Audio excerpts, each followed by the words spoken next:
Je vous partageais précédemment que mon activité tournait autour de la création du contenu.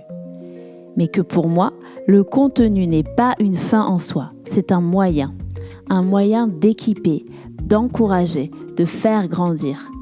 Au-delà de produire, ce que je veux, c'est construire.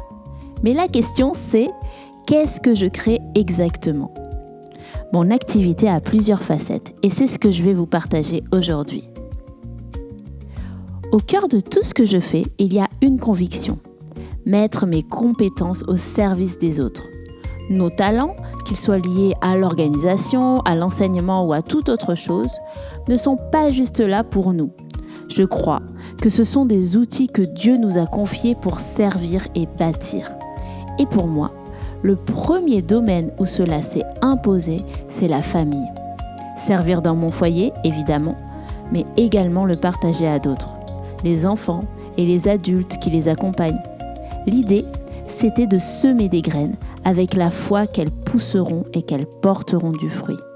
J'ai donc créé, il y a plusieurs années de cela, 2 plateformes complémentaires qui sont Bible en famille, pour aider les familles à découvrir la Bible au quotidien, et Lula Média, un espace plus large avec des outils et des activités pour les enfants, mais qui reste quand même ancré dans des valeurs fortes. Et concrètement, dans ces domaines, mon travail s'exprime sur différents supports. Il y a les livres, comme Garde ton cœur, qui nous parlent de l'influence de notre environnement et ce que ça affecte à l'intérieur de nous. Il y a aussi Louise s'est trompée, qui est une histoire qui nous invite à dépasser la peur de l'erreur.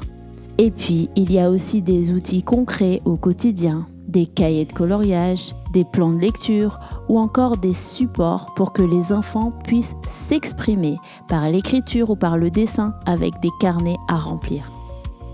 Et bien sûr, il y a le format audio que j'aime beaucoup. Sur Bible en famille, j'ai créé plusieurs séries de podcasts, comme Quelle bonne nouvelle ou Ma foi de A à Z, pour rendre accessibles des sujets qui sont parfois compliqués à expliquer. J'ai aussi écrit des chants pour les enfants, des chants inspirés d'histoires bibliques comme l'histoire de David ou encore les psaumes. Et il y a même des chants que j'ai composés pour mémoriser certains passages. Alors oui, il y a plusieurs pièces dans le puzzle, des livres, des podcasts, de la musique, mais tout ça, ça sert le même but. Au début, c'était très centré sur les enfants et les familles. Puis, ça s'est naturellement élargi. Aujourd'hui, mes enfants grandissant, mes contenus évoluent aussi. Les ressources pour les plus petits restent évidemment disponibles, mais ma mission s'étend pour équiper les personnes, quel que soit leur âge ou leur parcours. Et au final, que ce soit un livre, une mélodie ou un épisode de podcast, ce ne sont que des moyens différents pour servir la même vision. Encourager, équiper et construire.